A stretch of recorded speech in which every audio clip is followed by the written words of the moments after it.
Tinker Bell and the Legend of the NeverBeast might look, at first glance, like just another magical adventure in Pixie Hollow. But behind the sparkly fairy dust and adorable visuals, it hides one of the most emotional and symbolic plots in the entire Tinker Bell franchise. And the twist? Tinker Bell herself isn't even the main character. This time, the spotlight is on Fawn, the animal fairy with a heart way bigger than her sense of caution. The story kicks off with Fawn doing what she does best: breaking the rules. She hides an injured hawk in Pixie Hollow, knowing it's dangerous and forbidden. Queen Clarion calls her out, reminding her that empathy is beautiful, but responsibility matters too.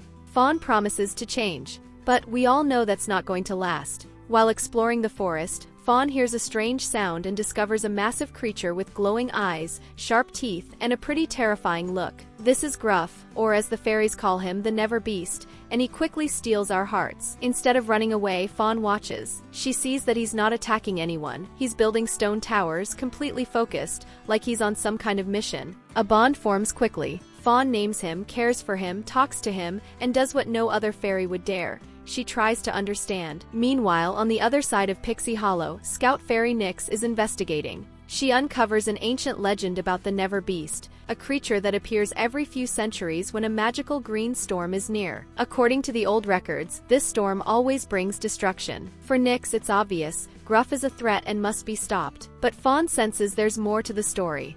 She learns that the stone towers Gruff is building are actually natural conductors meant to dissipate the storm's energy. Gruff isn't the cause of the chaos, he's the shield, a cyclical guardian of Neverland, who returns whenever the world needs him most. No one believes her. And when Nyx captures Gruff before he can finish his task, the storm hits. Pixie Hollow begins to fall apart, and only then does the truth come out. The monster wasn't the villain of the legend, he was the hero. Fawn races against time, frees Gruff, and helps him complete the ritual. But in the process, she sacrifices herself. The storm's energy strikes her, and for a moment, we think she's gone. It's one of those silent, gut-wrenching scenes. But she survives. And so does Gruff. The storm passes. The day is saved, but not without a cost. Gruff has to go. His cycle ends, and he returns to his deep sleep, likely for another century. The movie ends on a bittersweet note. Pixie Hollow is safe. Fawn is alive. But the goodbye to Gruff leaves a mark. He was judged by his appearance, feared because of a legend, yet in the end he showed that even monsters have a purpose. And sometimes we have to listen to our hearts more than to history books. What truly sets Tinker Bell and the Legend of the NeverBeast apart is Fawn's personal journey. From the beginning, she's impulsive and driven by emotion, always following her heart before thinking things through, which constantly gets her into trouble. But throughout the film, she evolves. She learns that being guided by emotion isn't a flaw, it's a strength, and that sometimes trusting your gut is the bravest choice you can make. By the end, Fawn becomes a leader, not because of a title or role, but through empathy and action. She earns respect not by commanding others, but by standing firm in what she believes, even when no one else sees what she sees. Her growth is the emotional core of the movie. This shift also highlights how different Legend of the NeverBeast is from the other entries in the Tinker Bell series. Each fairy had her own spotlight. Tinker Bell explored icy secrets in The Secret of the Wings, Zarina rebelled in The Pirate Fairy, and the tone was usually light, colorful, and full of charm. But here, the atmosphere changes. It's more serious, more grounded. It almost feels like Disney intentionally chose this story as a farewell letter, a final thank you to the audience that grew up with these characters. And then there's the ending, quietly powerful in a way that lingers. Instead of wrapping things up with a classic happily ever after, Disney chose a more subtle goodbye. There's no big villain defeat, no celebration. Just a quiet moment of separation, filled with longing and gratitude. It leaves behind a sense of something meaningful ending, the kind of feeling you get when a beautiful chapter of life quietly closes. This movie also marked the end of the Disney Fairies franchise. Not long after its release, Disney Toon Studios, the team behind the Tinker Bell films, shut down. The Fairies line had already started to fade commercially. But instead of ending the series with a recycled plot or a forgettable adventure, they went for something more personal. A story with emotional depth and purpose. A farewell that feels earned. That's why Legend of the NeverBeast has become something of a hidden gem. Many people skipped it, assuming it was just another kids' movie. But those who watched it often remember it with affection. It's the kind of story that starts with fantasy and ends with a tear in your eye. A film that surprises you, not with flashy moments, but with how deeply it touches something real. One of the most compelling aspects of this film is the deeper look we get at the Scout Fairies.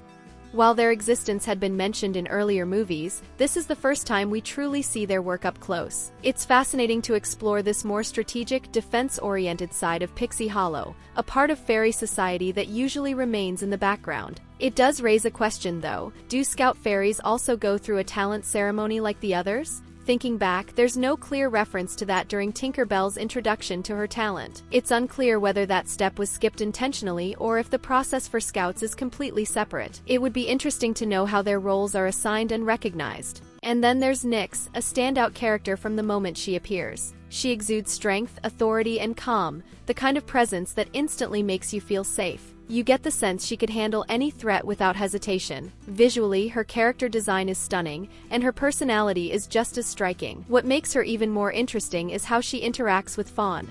While Nyx is fully focused on preserving order and defending the fairy world, Fawn leads with compassion, even when that puts her at odds with commands. The contrast between the two is one of the film's strongest dynamics. Nyx isn't a villain. She's fulfilling her duty, acting on centuries of lore and preparation. Even Fawn had doubts about the creature at first. It wasn't until Tinker Bell was put in danger and saved by Gruff that Fawn began to truly understand the truth, that he wasn't a threat, but a guardian. That moment changed everything. What's impressive is that Nyx doesn't cling to her beliefs out of pride.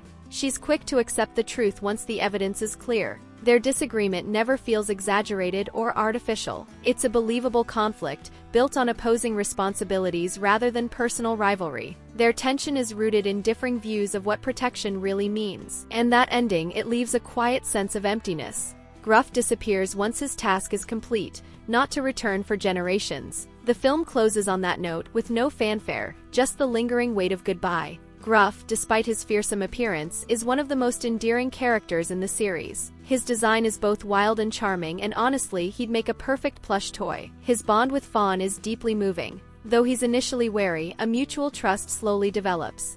Fawn looks past his intimidating look, and he, in turn, lets down his guard. Their connection grows into something genuinely powerful. The contrast between his massive, beastly form and Fawn's gentle nature only makes their bond more striking. It's this unlikely friendship that drives the story, and completely changes how we see the so-called monster. Another standout element is the narrative shift away from Tinker Bell. She still has important moments, of course, but the central arc belongs to one of her closest friends. The earlier films all revolved around Tinker Bell's perspective, discovering her talent, recovering the Moonstone, forming a bond with a human girl, and even uncovering a secret sister in the Winter Woods. The spotlight was always on her, while the other fairies played supporting roles. That dynamic starts to shift in the fifth film, when Zarina becomes the focal point. Even then, it feels more like an ensemble story than a true handoff of the spotlight. It's in the sixth film that the change is fully realized.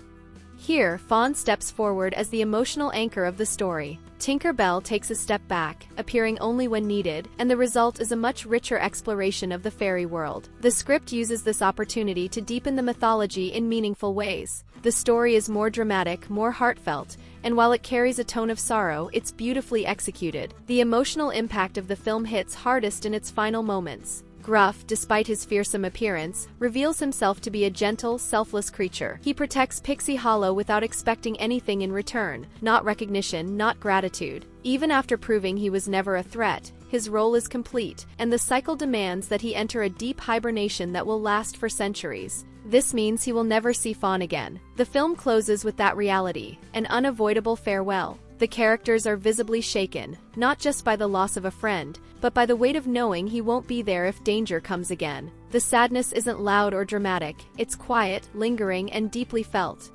It's a powerful ending that leaves a lasting impression. If you enjoyed this breakdown, don't forget to leave a like and subscribe to the channel for more deep dives like this one. And before you go, click the video on your screen. There's a lot more to explore in the world of animated stories.